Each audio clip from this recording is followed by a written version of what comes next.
On December 4, 1983, the profound silence of the Arctic was pierced by a distress call.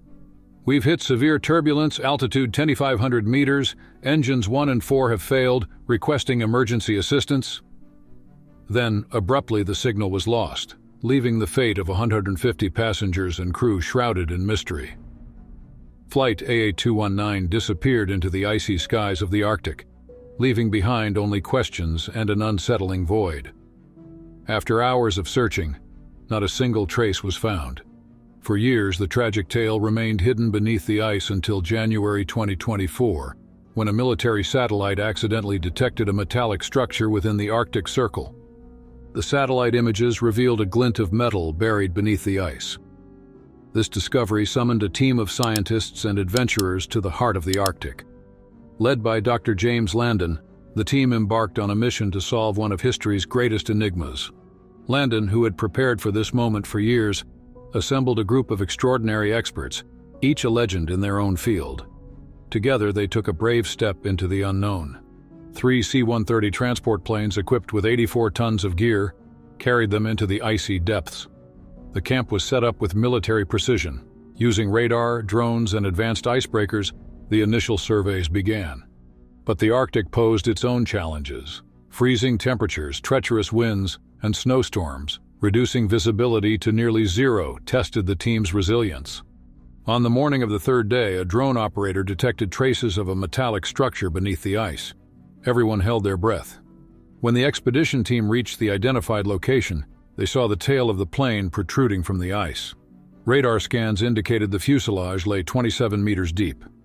Every step forward drew them deeper into an unfolding mystery. This discovery unveiled not just the plane, but also the human stories buried beneath the ice. As the excavation progressed, polar bears began roaming near the camp.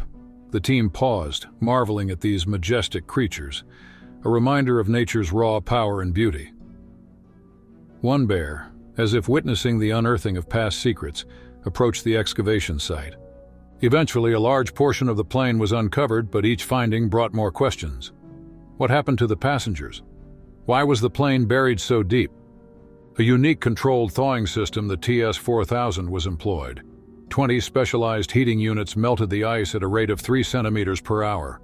Every 15 minutes, a computer recalculated the ice's structural load. 8 hydraulic supports stabilized the walls to prevent collapse. The sound of cracking ice echoed like thunder. Hours later, researchers entered the plane through the emergency exit above the left wing.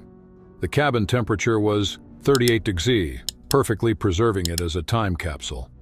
Equipped with thermal imaging cameras and oxygen tanks, each researcher resembled an astronaut landing on an uncharted planet. Along the aisles lay scattered bags and fragments of gloves. The discoveries deeply moved the team.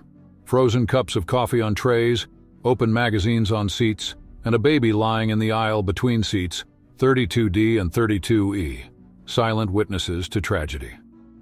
One engineer, unable to hold back tears, found a child's book adorned with drawings of suns and houses. At the front, evidence of a desperate struggle for survival emerged. In the business-class cabin, passengers had built a makeshift shelter with 47 life jackets and 12 suitcases. In one compartment, a calendar marked with dates was found, the last entry reading December 23, 1983. Flight attendant Mary Parker's journal detailed the first 18 days after the crash, a chronicle of courage and despair. The journal revealed that only 72 of the 150 aboard survived the first night. Captain David Harrison rationed 100 grams of food and 200 milliliters of water per person daily. Flight Dr. John Mitchell provided first aid to 23 injured passengers with improvised materials. The journal described how even a minor scratch could prove fatal in 50 degrees C temperatures. The team's work was interrupted by the loud crack of ice. Scanners detected a large object moving near the excavation site. Through the snowstorm, a colossal polar bear, nearly 3 meters tall, emerged, followed by 2 cubs the size of adult wolves. Robert Walsh quickly activated acoustic deterrence, but the bears remained unexpectedly calm. The female bear carefully observed the excavation, as if trying to understand. The cubs wandered curiously around her, occasionally glancing at the humans. When a camera flash illuminated one of the cubs, it merely blinked. took a few hesitant steps, and stopped. The female bear tilted her head, standing still as if seeking meaning or trying to convey a message. Then, guiding her cubs, she retreated, pausing one last time to glance back at the site. The team felt this encounter was no ordinary natural event. The bears seemed like silent witnesses to the frozen land's secrets. This quiet interaction became one of the expedition's most unforgettable moments, a graceful reminder of nature's enigmatic language. On the 12th day of excavation, the team finally reached the cargo hold. Temperatures plummeted to 53 degrees, causing hydraulic systems to fail. That evening, an 80-ton block of ice suddenly shifted, nearly swallowing a team member. Others pulled him to safety by his hood, but 6 team members became trapped between unstable ice walls.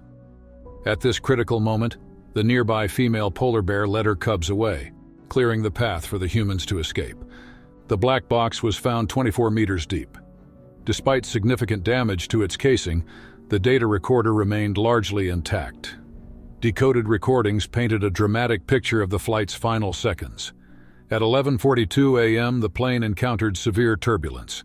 External temperatures dropped to 64 degrees Celsius, causing engine icing. The pilots struggled to stabilize the aircraft, but turbulent conditions led to an aerodynamic stall. Experts concluded that the unusual weather patterns of December 1983 played a pivotal role in the crash. Over 3 weeks, the team battled technical challenges.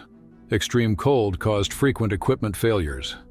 Engineers had to replace generators and upgrade heating systems for hydraulic operations. 40% of the energy was consumed just to keep these systems running. The polar bear family's presence necessitated changes to safety protocols. Infrared cameras were installed around the camp to monitor the bears. Robert Walsh developed a signaling system: 1 whistle to alert of approaching bears, 2 whistles to halt all activity. In the final weeks, the mother bear appeared to observe the team's work, her cubs carefully inspecting the camp. Cameras captured moments where the bears seemed to act as silent guides, marking dangerous ice zones and subtly influencing the expedition. Before concluding their mission, the team collected vast amounts of data: 842 high-resolution photographs, 156 hours of video footage, and over 1,300 terabytes of sensor data. This expedition became not only a scientific breakthrough but also a testament to the human spirit's resilience against nature's harshest challenges. Please don't forget to like the video, share it with your loved ones, and subscribe to the channel.